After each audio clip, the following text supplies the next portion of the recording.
धौलपुर गांव में साधना अपनी 16 साल की बेटी राशि और 12 साल के बेटे दीपक के साथ एक झोपड़ी में रहती थी। साधना के पति की कई साल पहले ही मौत हो चुकी थी, तब से वो ही घर की जिम्मेदारी उठा रही थी। एक रात जब साधना अपनी झोपड़ी में अपने दोनों बच्चों के साथ सो रही थी, तभी कुछ गुंडे उसके यहाँ आए। कौन हो तुम और मेरी झोपड़ी में क्या कर रहे हो? चुप कर, नहीं तो ये छुरी तेरे पेट में डाल दूंगा, समझी? हम गरीबों के पास तुम्हें कुछ नहीं मिलेगा। अबे शादी औरत ठीक करीब है, यहाँ में कुछ नहीं मिलने वाला, चल। अरे देख, इन गरीबों ने कुछ न कुछ तो छुपा कर रखा ही होगा बे। उनकी झोपड़ी में तकिए के सिरहाने 2000 रुपए रखे मिले, जिन्हें लेकर दोनों चोर फरार हो गए। ये देख साधना और उसकी बेटी अपनी किस्मत पर रोने लगे। जो भी थोड़े से पैसे हम दोनों माँ बेटी ने गांव गांव में घूमकर पूरी सब्जी बेचकर थोड़े पैसे कमाते, वो भी ये चोर लोग ले गए।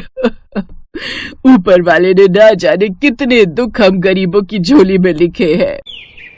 अगली सुबह दोनों माँ बेटी फिर से आलू पूरी की सब्जी बनाकर तैयार कर लेती हैं। चलो माँ, अब हम चलकर ये पूरी सब्जी बेच आती हैं। हाँ चल बेटी, और दीपक तू घर पर ही रहना, कहीं जाना मत, हम लोग शाम तक लौट आएंगे। ये कहकर दोनों माँ बेटी पूरी सब्जी बनाकर अपना छोटा सा ठेला लेकर निकल पड़ती हैं।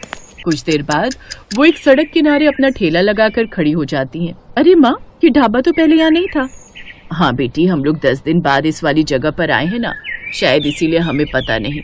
लेकिन माँ, अब ये ढाबा खुल गया तो अब तो अपने सारे ग्राहक इस ढाबे पर ही जाएंगे। नहीं बेटी, जिसको हमारे यहाँ का खाना पसंद होगा वो तो अपने यहाँ ही आएगा ना। वो दोनों आपस में बातें कर रही थीं कि तभी वो देखती हैं कि सभी ग्राहक उनके ठेले पर ना आकर उस ढाबे पर ही जाते हैं और आराम से बैठकर खाना खाते हैं। ये क्या माँ, हम कब से यहाँ पूरी सब्जी बेच रही हैं, फिर भी ग्राहक पुराने ठेले पर ना आकर उनके ढाबे पर ही जा रहे हैं। काश कि हम भी कोई ऐसा ढाबा खोल पाते। यहाँ आसपास जो भी ढाबे या तो वो मांसाहारी है या फिर किसी ढाबे पर दोनों तरह का ही खाना बनता है, लेकिन एक भी ढाबा ऐसा नहीं है जहाँ केवल शुद्ध शाकाहारी खाना ही मिलता हो। तू सही कहती है बेटी, हम दोनों मिलकर अगर यहाँ एक शुद्ध शाकाहारी ढाबा खोलें तो अपना ढाबा खूब अच्छा चलेगा। लेकिन तू जानती है ना, ढाबा खोलने के लिए कितने पैसे चाहिए होंगे, और जो मैंने थोड़े से बचत करके पैसे जोड़े थे वो पैसे तो वो चोर लेकर भाग गए। आप ठीक कहती हो माँ, लेकिन अब हमारे पास ग्राहक का इंतजार करने के अलावा और कोई रास्ता भी तो नहीं है। दोनों माँ बेटी काफी देर तक वहीं खड़ी रही, लेकिन उनके पास एक भी ग्राहक नहीं आया। जो भी आता वो उस ढाबे पर ही जाता। शाम को दुखी मन से दोनों अपना ठेला लेकर घर आ गए। ऐसे ही अगले दिन वो फिर ठेला लेकर गई, लेकिन उस रोज भी उनके पास कोई ग्राहक नहीं आया। माँ, ऐसा ही चलता रहा तो हमारा पैसे कमाना मुश्किल हो जाएगा, हमें कैसे भी करके खुद का ढाबा खोलना ही होगा। ये मंगलसूत्र तेरे बाबा की आखिरी निशानी है मेरे पास, लेकिन लगता है अब इसे बेचने का वक्त आ गया है। अब जब वही नहीं रहे तो इसका क्या काम, अब इसी को बेचकर हम ढाबा खोलेंगे। नहीं माँ, इसे तुम बेचो मत, हम इसे गिरवी रख देंगे और माता रानी की कृपा से काम अच्छा निकला तो हम इसे जल्दी छुड़वा भी लेंगे। तू ठीक कहती है मेरी बच्ची, अब हम माता रानी का नाम लेकर खुद का वैष्णो ढाबा खोलेंगे और वहाँ पर शुद्ध शाकाहारी खाना ही बेचेंगे। देर सही, लेकिन भगवान हमारी तरक्की जरूर करवाएंगे। लेकिन माँ, क्या ये सही होगा? अब तो कुछ मत सोच बेटी और चल, हम कल ही जाकर इसे सुनार के पास रख कर आएंगे। अगले दिन ही सुनार की दुकान पर जाकर वो मंगलसूत्र गिरवी रख देती है और उससे पैसे ले आती है। फिर वो दोनों उन पैसों से ढाबा खोलने का कुछ सामान लाती हैं। अब माँ बेटी के साथ साथ दीपक भी उनका साथ देता है। वो तीनों गांव के पास एक जगह तिरपाल लगाते हैं, खुद का छोटा सा ढाबा तैयार कर लेती हैं, साथ ही कुछ कुर्सी टेबल भी रख देती हैं। फिर माँ बेटी का वैष्णो ढाबा के नाम का बोर्ड लगा देती हैं। अपने उस ढाबे पर वो तरह तरह की सब्जियां बनाकर तैयार कर लेती हैं। अरे भाई वाह, क्या खुशबू आ रही है इस ढाबे से है। और देखिए ना, इस पर शुद्ध वैष्णो ढाबा लिखा है, इसका मतलब इसमें सिर्फ शुद्ध खाना ही मिलता है। चलो ना चलते हैं। बहन जी, पहले तो हमने ये ढाबा यहाँ नहीं देखा, ये आपने शुरू किया है क्या? जी, हम दोनों माँ बेटी ने मिलकर इस ढाबे की शुरुआत की है। आज हमारे इस ढाबे का पहला दिन है। आपको यहाँ सब कुछ शाकाहारी मिलेगा, वो भी बिना लहसुन अदरक प्याज के शुद्ध खाना। अरे वाह, ये तो बहुत ही अच्छी बात है।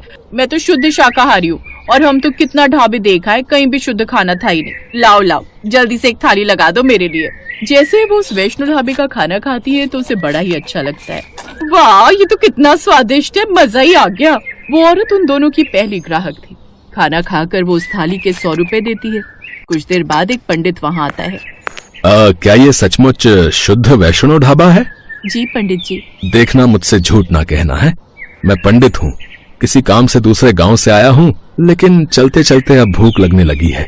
लेकिन यहाँ तो हर ढाबे पर मांसाहारी खाना मिलता है, और जिसमें शाकाहारी होगा भी उसमें भी मांसाहारी खाना भी जरूर मिलता है। इसलिए मैंने सुबह से भोजन ही नहीं किया। आप बेफिक्र रहिए जी, हम माँ वैष्णो देवी के नाम से ढाबा चला रही हैं, झूठ नहीं बोलेंगी। इसमें लहसुन, प्याज, अदरक तक भी इस्तेमाल नहीं हुआ है, लेकिन फिर भी इस ढाबे का खाना एकदम बेमिसाल है। ये तो बहुत अच्छी बात है, फिर तो लगा दो जल्दी से एक थाली। इस तरह अब रोज उनके पास और भी ग्राहक आते हैं और अब उनका काम काफी अच्छा चलने लगता है। कुछ ही महीनों में माँ बेटी सुनार के पास रखा सोने का मंगलसूत्र छुड़वा लाती हैं। अब उनके ढाबे पर लगातार भीड़ लगी रहती थी, जिस पर साधना बोलती है, बेटी अब हमें काम के लिए किसी को रख लेना चाहिए। अब ढाबे पर इतनी भीड़ रहती है कि अपने बस की नहीं है अकेले इतना सब संभालना। ठीक है माँ, मैं आज ही कागज पर लिखकर चिपका देती हूँ कि हमें एक लड़के की आवश्यकता है। अगले दिन ही वो अपने ढाबे के बाहर इश्तेहार चिपका देती हैं और अब उन्हें एक लड़का भी मिल जाता है। कुछ दिन बाद मालकिन, टेबल नंबर 5 का ऑर्डर लेकर जाता हूँ, मैंने उनकी सफाई कर दी है। ठीक है राजू। इस तरह उनकी काफी मदद हो गई। अब दीपक भी एक बड़े स्कूल में पढ़ने जाने लगा। अब दोनों माँ बेटी खूब मेहनत करने लगी और अपने वैष्णो ढाबे को और ऊंचाइयों तक ले जाने लगी। अब वो एक बड़ा सा पक्का घर बनाकर उसमें खुशी खुशी रहने लगे।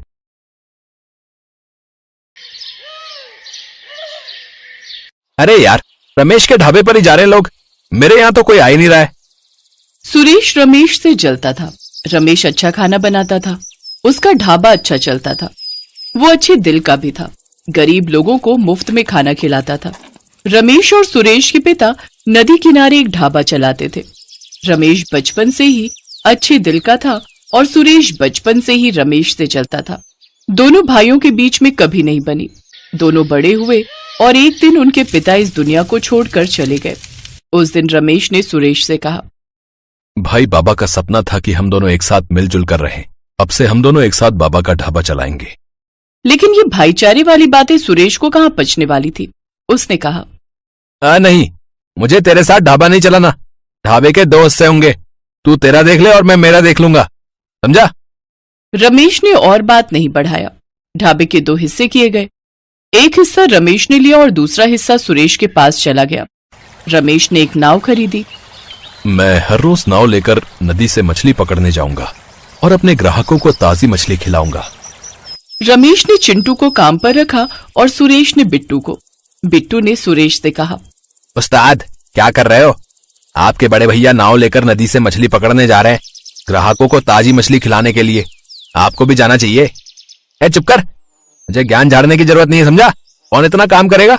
मैंने मछली वालों से बात कर ली है, वो मुझे हर शाम को मछली देकर जाएगा। हर शाम? इसका मतलब दिन में जो मछली नहीं बिकेंगे वो आप खरीदेंगे, और वो मछली खराब निकली तो क्या हुआ है? कम दाम में तो मिलेगा, उसे अच्छे से तेल में तल के बनाने से दुर्गंध नहीं आएगी। चल भाग यहाँ से, अब मुझे सोने दे। बिट्टू समझ गया कि सुरेश का ढाबा चलने वाला नहीं है। उधर रमेश चिंटू को साथ लेकर ताजी मछली पकड़कर वो दोनों ढाबे पर लौट आए। चिंटू, आज ताजी अच्छी मछली पकड़ में आई है, चल जल्द से जल्द खाना बनाते हैं। 10 बजते ही लोग खाने आ जाएंगे। हाँ रमेश भैया, मछलियों को साफ करता हूँ। अच्छे से साफ करना, और कोई मरी हुई मछली मिले तो उसे फेंक देना। ग्राहकों को खराब चीजें नहीं खिलाऊंगा मैं, बाबा ने यही सिखाया है मुझे। 10 बजते ही लोगों की भीड़ रमेश के ढाबे पर जमा हो गई और सभी ने भर भर के रमेश की तारीफ की। वाह रमेश, तुम तो तुम्हारे बाबा से भी अच्छा खाना बनाते हो भाई, और मछली तो बहुत ही स्वादिष्ट थी। अरे आओ आओ भैया, आओ आओ यहाँ आओ, अरे असली स्वाद तो यहाँ है, आ जाओ। बुलाने पर 2-3 आदमी सुरेश के ढाबे पर खाने के लिए तो आए, लेकिन मछली खाते ही उनका मुंह बन गया। अरे ये क्या भाई है? मछली से बदबू आ रही भाई। बदबू मछली से? नहीं तो ताजी मछली है। अरे सुरेश, मछली ताजी होती तो ऐसी बदबू ना आती, समझे? अरे मूड ही खराब कर दिया तुमने। अभी रमेश के ढाबे पर खाना खा के मूड ठीक करना होगा। जो 2-3 लोग आए थे वो भी रमेश के ढाबे पर ही चले गए। अगले कुछ दिनों तक यही होता रहा। सुरेश रमेश से और जलता रहा। अरे यार, रमेश के ढाबे पर ही जा रहे हैं लोग, मेरे यहाँ तो कोई आ ही नहीं रहा है। आएंगे कैसे? खाने में टेस्ट तो होना चाहिए, ऊपर से मछली से बहुत बदबू आती है। ऐसे ही चलता रहा तो एक दिन ये ढाबा बंद करना पड़ेगा। ए बिट्टू, तू मेरे ढाबे पे काम करता है या रमेश के ढाबे पे है? उसकी तारीफ किए जा रहा है। तारीफ नहीं भैया, मैं तो सच कह रहा हूँ। बाकी आपकी मर्जी। सुन, ईमानदारी से आज तक कोई अमीर बना है क्या? है अमीर बनना है तो आसानी से ज्यादा पैसा कमाना पड़ता है। मुझे भी कुछ सोचना पड़ेगा। सुरेश ने अपने दिमाग पर जोर डाला और अगले दिन एक तरकीब लेकर आया। सुन बिट्टू, लोग खाने के नहीं एक्सपीरियंस के पैसे देते। मतलब खाना कैसा भी हो, बाकी सब कुछ बढ़िया होना चाहिए। इसीलिए मैं नदी के अंदर ढाबा बनाऊंगा। कांच का ढाबा। नदी के नीचे कांच का ढाबा? और उससे क्या होगा? उससे लोग खाते खाते नदी की मछलियां तैरते हुए देखेंगे। खाने पे किसी का ध्यान ही नहीं रहेगा और मैं 4-5 गुना ज्यादा पैसे भी ले सकूंगा लोगों से, समझे? बिट्टू को ये आइडिया अच्छा नहीं लगा। उसने मन ही मन सोचा, पता नहीं ये क्या कर रहे हैं, इसमें कितना रिस्क है। कांच टूट गया तो लोगों का क्या होगा? फिर तो मुझे भी जेल जाना पड़ेगा। लेकिन बिट्टू के पास और कोई काम नहीं था, इसीलिए उसने कुछ नहीं कहा। सुरेश ने नदी के नीचे ढाबा बनाने के लिए अपना घर गिरवी रख दिया और रातों रात अच्छे कारीगर लाकर नदी के नीचे खुदाई करके कांच का ढाबा बना डाला। ये करते हुए उसके बहुत सारे पैसे खर्च हो गए। ये कुछ नया था, इसीलिए लोग उस ढाबे पर जाने भी लगे। ये क्या सुरेश, मछली भात 400 रुपए? ये तो खुलेआम डकैती है भाई। अरे चाचा, स्पेशल ढाबे पर नदी के नीचे बैठ के खाना खाओगे तो पैसा तो देना पड़ेगा ना। खाने का दाम बहुत ज्यादा था, लेकिन फिर भी लोग उसी ढाबे पर जा रहे थे। रमेश के ढाबे पर लोगों ने जाना बंद ही कर दिया। ऐसे कुछ दिन तो बीत गए। एक दिन एक साथ 40 लोग कांच के ढाबे के अंदर घुस गए। प्रेशर डबल हो गया और कांच टूट गया। ढाबे के अंदर पानी आ गया और लोग उसमें फंस गए। अरे बचाओ, अरे कोई तो बचाओ। ये क्या हो रहा है अचानक से? जरूर कुछ गड़बड़ है। चिंटू, चल मेरे साथ। वो एक एक करके सभी को बाहर निकालने लगा। अंत में रमेश ने सुरेश और बिट्टू को बचाया। किनारे पर आते ही बिट्टू ने गुस्से में कहा, मैंने कहा था ना कि मत करो ये सब। एक साथ 40 लोगों को अंदर घुसा लिया। तुम बहुत लालची हो, मुझे तुम्हारे साथ काम नहीं करना। सभी ने सुरेश को बहुत मारा और फिर उसे पुलिस के हवाले कर दिया। सुरेश का घर गिरवी था, उसका ढाबा भी चला गया और घर भी उसे वापस नहीं मिला। वो अपने लालच के कारण बर्बाद हो गया।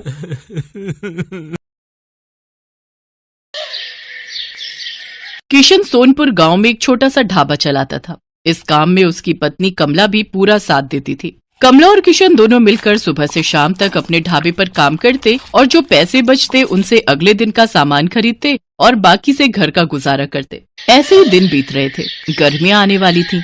गांव के पास जो और दूसरे बड़े ढाबे और होटल थे, उन सब ने अपने ढाबे और होटल में बढ़िया एयर कंडीशनर लगवा दिए थे ताकि गर्मियों में भी ग्राहकों की भीड़ लगी रहे। इस कारण अब किशन के ढाबे पर ग्राहकों ने आना बंद कर दिया। अब ज्यादातर ग्राहक दूसरे ढाबों में ही जाकर खाना खाने लगे। इस कारण किशन की आमदनी बिल्कुल ना के बराबर हो गई।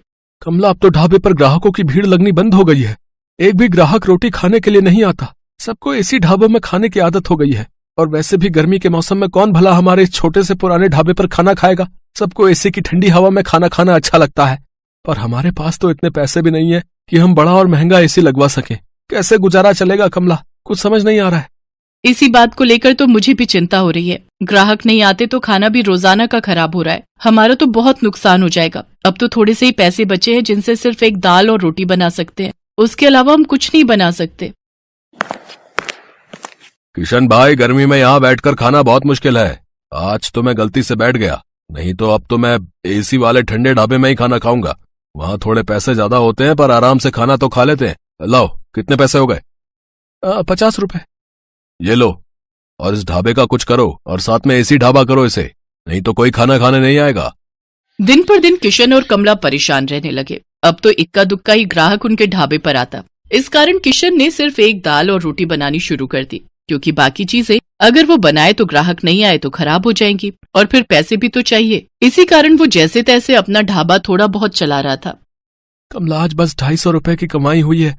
अब तो कोई रास्ता ही नजर नहीं आ रहा है। मुझे लगता है हमें अपना ढाबा बंद करना होगा। किशन के ढाबे के सामने एक बहुत बड़ा ढाबा था। वहाँ ग्राहकों की भीड़ लगी रहती थी, क्योंकि इस साल ही वहाँ के मालिक रघु ने बहुत ही बढ़िया मरम्मत करवाकर ढाबे में एसी लगवा दिया था। क्या बात है किशन, आज भी तेरे ढाबे पर कोई नहीं आया? एक काम कर, ढाबे पर ताला लगा दे। अब तेरा ढाबा नहीं चलने वाला। इतनी भारी गर्मी में एसी के बिना कोई खाना खाने नहीं आएगा, और तेरे पास इतने पैसे नहीं है कि तू मेरी तरह इतना महंगा एसी लगवा सके। और मैंने एक नहीं दो एसी लगवाए हैं, तब जाकर अच्छी कमाई हुई है। किशन और कमला ने सोच लिया था कि अब इस ढाबे को बंद कर देंगे। थोड़ा बहुत राशन रखा था जिससे उन्होंने आज का ढाबे का खाना बना लिया था। कमला, ये दाल और रोटी जो बनाई है बस आज की बेच लेते हैं, कल से ताला लगा ही देंगे। कोई फायदा दिखाई नहीं दे रहा है। हाँ, मैंने जो दाल बची थी वो बना दी है, और थोड़ी बहुत तंदूर की रोटियां भी। उस दिन पूरा दिन कोई भी ग्राहक नहीं आता। दाल और तंदूर की रोटियां ऐसे ही रखी थी। कमला, मुझे लगता है अब कोई नहीं आएगा। रात के 9 बज रहे हैं, हमें घर चलना चाहिए। सामने रघु के ढाबे पर भीड़ लगी हुई है, तो भला यहाँ कौन आएगा। तभी किशन देखता है सामने रघु के ढाबे पर एक बहुत ही जरूरतमंद आदमी अपनी गर्भवती पत्नी के साथ कुछ मदद मांग रहा है। भैया, मेरी मदद करो, मेरी पत्नी की तबीयत बहुत खराब है। हम पर कुछ गुंडों ने हमला कर दिया। हमारी गाड़ी, मोबाइल, पर्स, कैश, जेवर सब लूट कर ले गए। हम शहर जा रहे थे, हमें नहीं पता कि इस रास्ते पर बदमाश हमें लूट लेंगे। ओ भाई, ये कोई खैराती धर्मशाला नहीं है जो तुम्हें मुफ्त में यहाँ रोक लूं। चलो जाओ यहाँ से। पता नहीं कहाँ से आ जाते हैं, मुझे क्या पता। कोई चोर उचक्के लुटेरे हो तुम। आजकल किसी का कोई भरोसा नहीं है। ओए छोटू, इन्हें बाहर भेज और ढाबे का शटर गिरा दे। मैं घर जा रहा हूँ। ऐसा ना कहो, मेरी पत्नी की तबीयत सचमुच बहुत खराब है। बस कुछ देर आराम करके हम चले जाएंगे। अरे सुनो तो भैया, भैया सुनो तो। सुनो जी, अब खड़ा नहीं हुआ जा रहा। मुझे बहुत प्यास लगी है, थोड़ा सा कहीं से पानी ले लो। किशन और कमला उस व्यक्ति और उसकी पत्नी को देख रहे थे। किशन दौड़कर उनके पास जाता है। भैया जी, आप चिंता मत करो, आप मेरे साथ मेरे ढाबे पर चलो। आइए बहन जी, आप मेरे साथ आइए।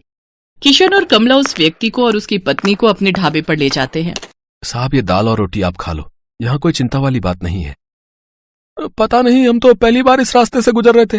जंगल का रास्ता था और पता ही नहीं चला कि कब इन बदमाशों ने हमारी गाड़ी को रोक लिया। किसी तरह से उनसे रहम की भीख मांगकर मैं अपनी पत्नी को सुरक्षित बचा कर लाया। मुझे धन दौलत की कोई कमी नहीं है, बस मैं तो कुछ देर आराम करने के लिए वहाँ सामने के ढाबे से मदद मांग रहा था, पर उन्होंने तो मेरी बात पूरी सुने बिना ही मुझे मना कर दिया। मैं अगर आज कुछ देर वहाँ रुकता तो अगले दिन अपने नौकर के हाथ पैसे भिजवा देता। तुम बहुत भले हो, तुमने भी तो बिना जाने पहचाने आज हमारी मदद कर दी। अच्छा, तो तुम ये ढाबा चलाते हो? साहब, चलाता तो हूँ, पर आज मेरा इस ढाबे पर आखिरी दिन था। मैं इस ढाबे को बंद कर रहा था। शायद आपकी किस्मत में आज मेरे ढाबे की रोटी खाना लिखा था। किशन अपना सारा दुख उस व्यक्ति को बताता है। चिंता मत करो भाई, अब तुम्हें इस ढाबे को बंद नहीं करना पड़ेगा। मेरा नाम वीरेंद्र सिंह है, मैं शहर का जाना माना व्यापारी हूँ। मेरे पास भगवान का दिया सब कुछ है, बस एक औलाद की कमी थी, वो भी भगवान ने हमारी झोली में खुशियां देकर पूरी कर दी। आज मेरी पत्नी की तुमने बहुत मदद की है, अब उसकी तबीयत में भी सुधार है और हम पति पत्नी सुरक्षित घर पहुंच जाएंगे। इससे बड़ी और क्या बात होगी। सुषमा, अब तुम्हें कैसा लग रहा है? मैं बिल्कुल ठीक हूँ जी, कमला ने मेरी बहुत देखभाल की है। अब मुझे बिल्कुल ठीक लग रहा है, अब मैं सफर कर सकती हूँ। किशन, तुम चिंता मत करो, मैं कुछ दिनों में तुम्हारे पास आता हूँ। तुम्हारे इस ढाबे को एसी ढाबा बनाने की जिम्मेदारी मेरी है।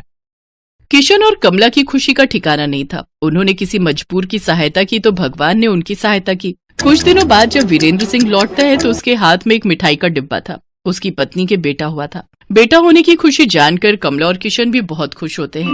वीरेंद्र सिंह अपने खर्चे से किशन और कमला को एक बहुत ही बढ़िया और बड़ा एसी ढाबा बनाकर देता है, जो फुली एयर कंडीशनर था। किशन का ढाबा किसी बड़े 5 स्टार होटल से कम नहीं था। अब तो ग्राहकों की भीड़ उस ढाबे पर आने लगी। ढाबा देखने में बहुत सुंदर था। किशन ने गांव के और भी मजबूर लोगों को अपने ढाबे में नौकरी दी। किशन का ढाबा दिन के साथ साथ रात में भी खुला रहता था, ताकि हाईवे से आने जाने वाले लोगों को किसी भी बात की परेशानी न हो। गरीबों के लिए उस ढाबे पर मुफ्त खाना था। वीरेंद्र सिंह अपनी पत्नी के साथ अक्सर किशन के ढाबे पर आ जाता था। आज किशन के कारण ही वीरेंद्र सिंह का परिवार सकुशल था और वीरेंद्र सिंह ने भी किशन के लिए जो किया वो किसी बड़े उपकार से कम नहीं था। तभी तो कहते हैं कि भगवान अच्छों के साथ हमेशा अच्छा ही करते हैं, इसलिए हमें सदैव मजबूर लोगों की सहायता करनी चाहिए।